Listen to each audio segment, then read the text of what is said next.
Assalamualaikum warahmatullahi wabarakatuh. Salam sejahtera kepada semua rakan-rakan yang menonton tazkirah ini. InsyaAllah pada hari ini, sebelumnya marilah kita sama-sama bersyukur kepada Allah Subhanahu Wa Taala kerana memberikan kita hidayah iman dan Islam, iman dan Islam dan iman, memberikan kita boleh berbicara, diberikan rezeki yang pelbagai oleh Allah Subhanahu Wa Taala dan diberikan kesihatan insyaallah. Dan hari inilah bulan Ramadan, kita mohon banyak-banyak. Bulan Ramadan ini tuan-tuan dan puan ialah masa kita untuk menambah, menggandakan. Kan? Adakah baru kita hendak bersedekah? Sedekah itu bila-bila masa, tapi pada bulan Ramadan menggandakan, kasih ganda. Kalau 10 sen kita bisa sedekah 10 sen, kasih 20 sen, 30 sen, 40 sen pada hari-hari Ramadan. Dan kalau dulu kita suka membaca doa Allahumma laka sumna, ya Allahu akbar. Minta ampun kepada Allah Subhanahu Wa Taala sekali, kita gandakan 2-3 kali, 4 kali, 10 kali. Kalau dulu kita biasa zikir 100 kali subhanallah kepada 1000 kali. Musim menggandakan amalan. Kalau dulu kita salat sunat 2 rakaat je sekali, kasih 2 kali, menggandakan. Allahu akbar. Kalau dulu salawat 1000 kali, 10,000 kali salawat. Allahumma salli ala Muhammad wa ala ali Muhammad. InsyaAllah pada hari ini saya akan sambung cerita hari ini, iaitu Luqman Al-Hakim dan telatah manusia. Luqmanul Hakim, tuan-tuan dan puan, beliau ini bukan seorang nabi, tapi merupakan seorang cendekiawan dan seorang berkulit hitam, dan dipercayai, diyakini bahawa beliau ini, Luqmanul Hakim ini, tuan-tuan dan puan, ialah Socrates kan, kalau kita belajar tentang kerajaan Parsi dan juga Rom kan, Parsi ini Parsi. Okay, beliau telah belajar tentang banyak dikisahkan kisah-kisah Luqmanul Hakim ini, banyak dikisahkan sebelum Rasulullah SAW lahir lagi, diceritakan oleh orang, dikisahkan orang semasa di Madinah. Di Madinah, tuan-tuan dan puan, dahulunya merupakan satu tempat kosong. Tapi apabila diceritakan orang mengatakan bahawa di Madinah nanti itu akan penghijraan seorang Rasul. Akan berhijrahnya seorang Rasul ke Madinah. Yathrib, dulu Yathrib dikenalikan. Maka itulah sebabnya di Madinah itu orang-orang yang first sekali, orang yang pertama sekali berhijrah ke Madinah itu ialah Yahudi, orang yang beragama Yahudi ini. Dan seterusnya ialah orang-orang yang daripada Yaman ni. Allahu akbar. Kemudian berlakulah kisah-kisah yang mana berlakunya, tuan-tuan dan puan, pada zaman pada masa itulah ramai orang berada di Madinah kan. Jadi berlakunya ada Ansar, ada Muhajirin, kaum Aus dan Khazraj bergaduh. Aus dan Khazraj pada asalnya mereka ini beradik, tuan-tuan. Tapi bila sudah anak beranak, rupanya kedua-dua ini berbalah. Pada ketika Rasulullah SAW datang, mereka ini bersaudara. Allahu akbar. Itulah mukjizat yang ada pada Rasulullah SAW. Bagaimana dengan Yahudi? Yang Yahudi pun datang di Madinah, ataupun di kawasan Yathrib itu. Allahu akbar. Itulah kisah sejarah. Bagaimana pula munculnya Luqmanul Hakim? Kisah Luqmanul Hakim ini diceritakan di Madinah.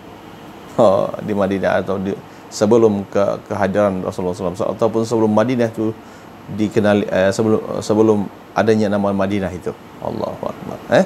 Okey, Luqmanul Hakim ini, bagaimana kita hendak mengetahui tentang telatah manusia. Telatah maknanya perangai-perangai manusia lah yang wujud pada zaman Luqmanul Hakim. Ramai mengatakan bahawa Luqmanul Hakim ini wujud di zaman kerajaan Parsi dulu. Parsi kah? Parsi biasa lawan dengan Rom kan. Kadang-kadang dalam surah Ar-Rum, ghulibatir Rum. Kenapa disebut dalam surah Rum itu ghulibatir Rum? Terkalahnya Rom fi adna'il ard, di satu tempat paling rendah di muka bumi ini. Orang buat kajian tentang itu. Allahu akbar.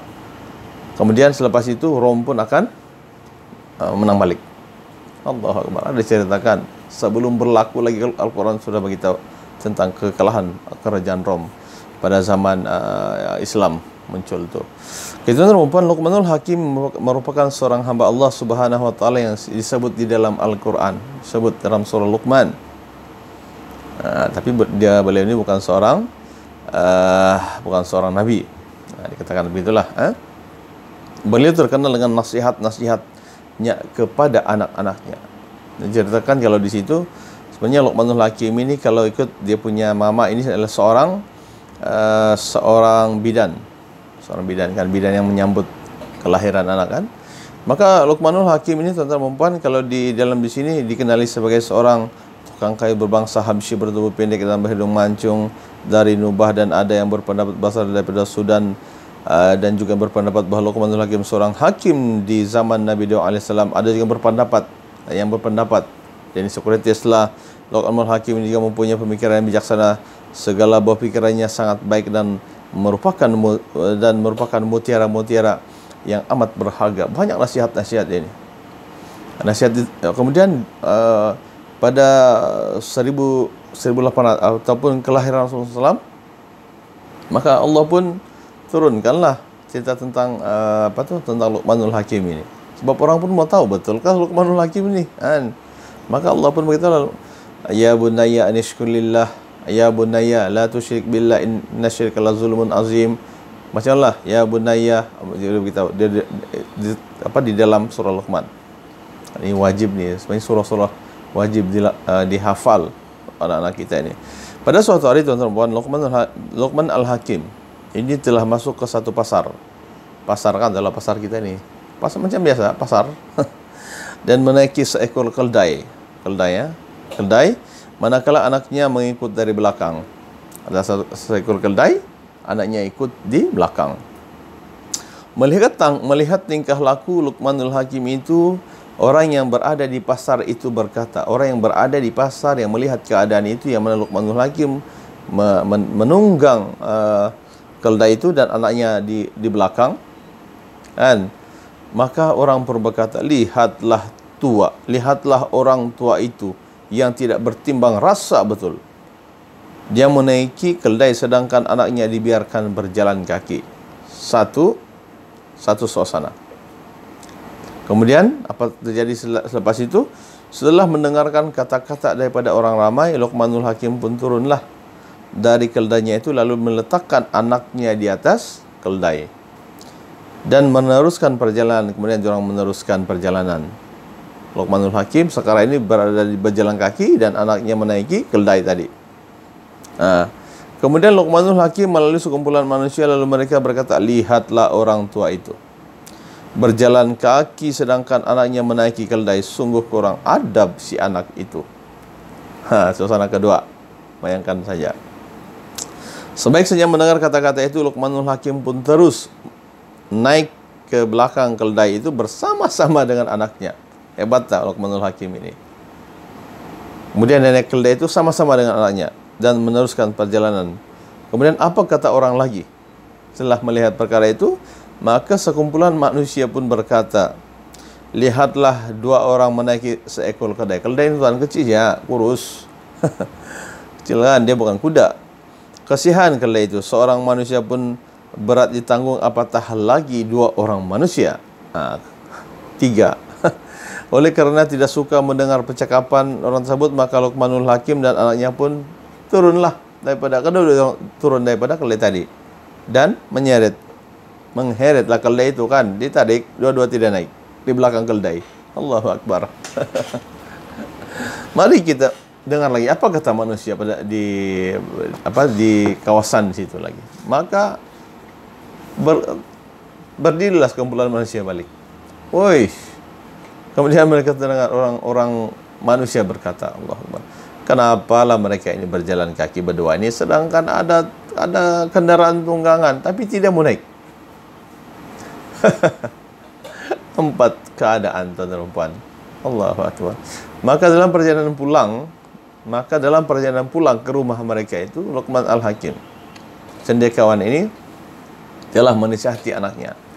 Wahai anakku, begitulah tabiat manusia, dan begitulah perangai manusia, dan begitulah kelakuan manusia yang berada di muka bumi ini.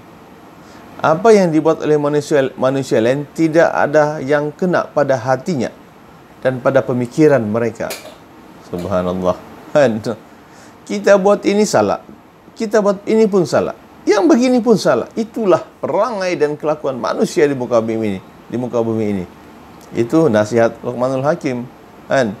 Oleh itu, wahai anakku, jika kita mengambil peduli dengan apa yang mereka katakan, jika mereka mengambil peduli apa yang mereka katakan, kita ambil peduli. Niscaya tidak ada yang betul pada pandangan mereka. Itulah dia manusia. Niscaya tidak akan ada pandangan yang betul pada pandangan manusia ini. Oleh itu, wahai anakku, kita lakukan sesuatu perkara selagi perkara tersebut tidak bercanggah dan kehendak dan hukum Allah Subhanahu wa taala. Buat saja perkara itu, tuan-tuan dan puan. Buat saja perkara itu, wahai anakku. Yang penting dia jangan menyalahi hukum dan jangan melawan Allah Subhanahu wa taala. Hebatkan Luqmanul Hakim. Maka Luqmanul Hakim pun berpesan kepadanya lagi, wahai anakku, carilah rezeki yang halal. Cari rezeki yang halal. Tahukah halal? Halal dan suci. Halal itu suci, semestinya suci.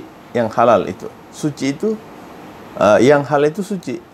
Bersih itu tidak semestinya halal. Paham?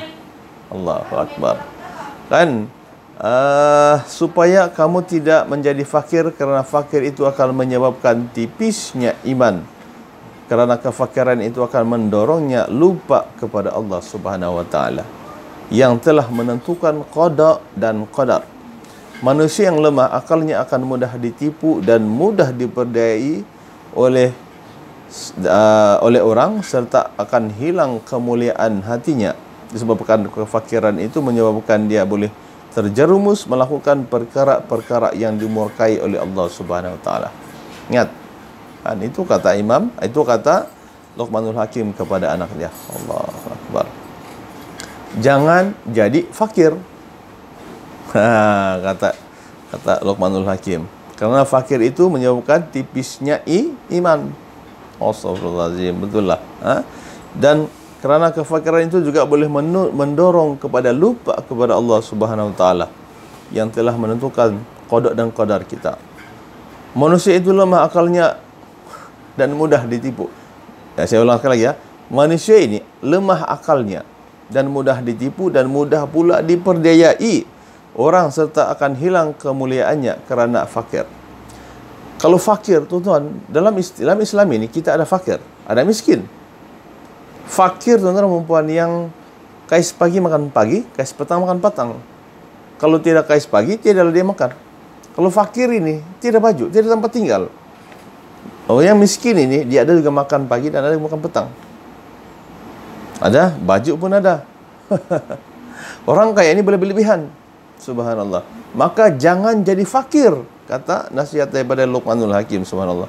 Kerana manusia ini ada 4 golongan tadi tu. Kita buat ini salah di mata mereka. Kita buat ini pun salah. Salah. Mana yang betulnya? Maka jangan ambil peduli kata manusia itu, kata Luqmanul Hakim. Buat sahaja selagi mana dia tidak melanggar hukum. Dan yang kedua, jangan melawan Allah Subhanahu wa taala.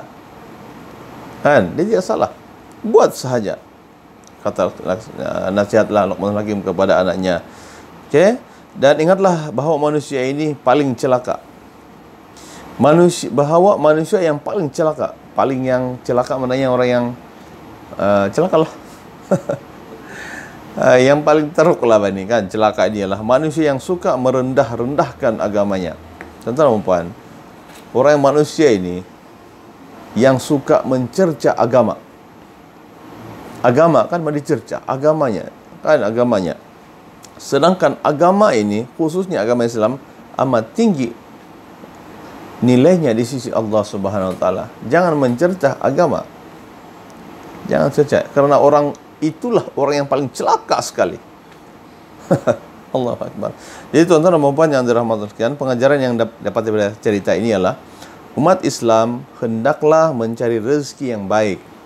yang suci, yang halal. Kerana mencari yang baik dan halal yang suci itu menjauhkan diri kita daripada diazab api neraka Allah Subhanahu wa taala.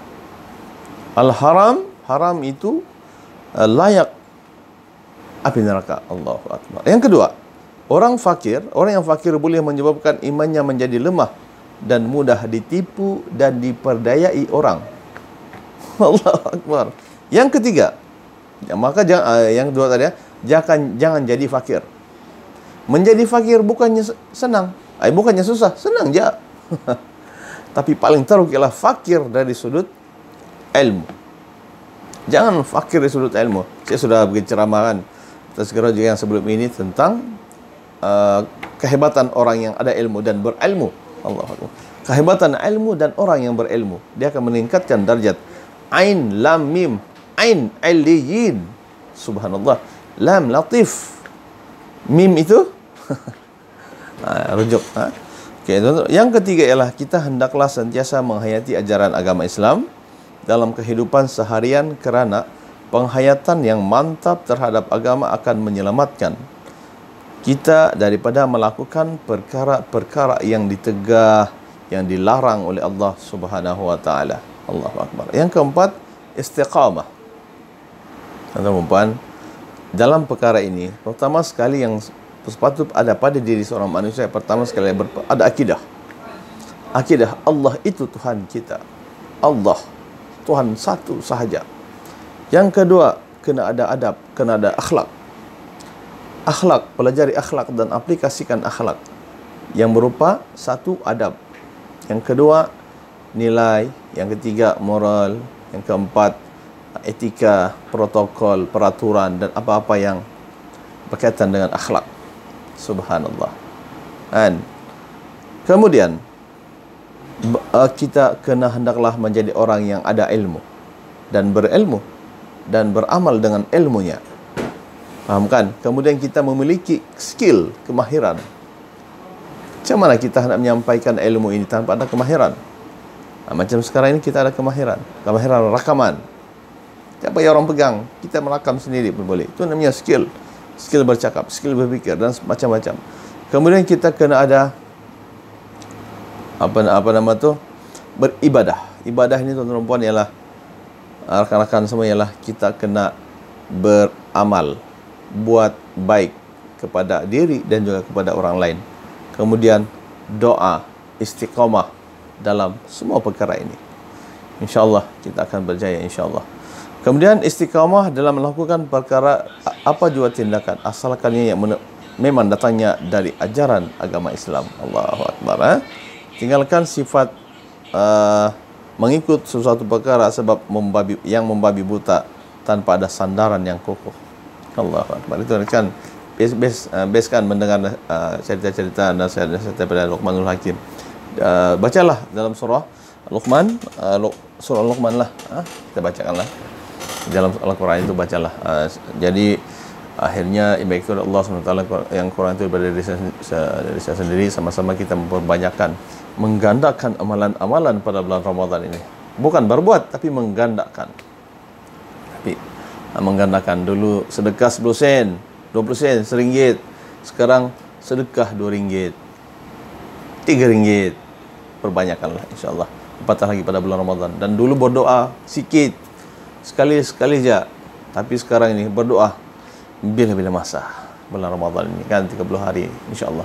Jadi itu saja aqulu qouli hadza astaghfirullahalazim li wa lakum wa billahi taufiq wal hidayah. Assalamualaikum warahmatullahi wabarakatuh.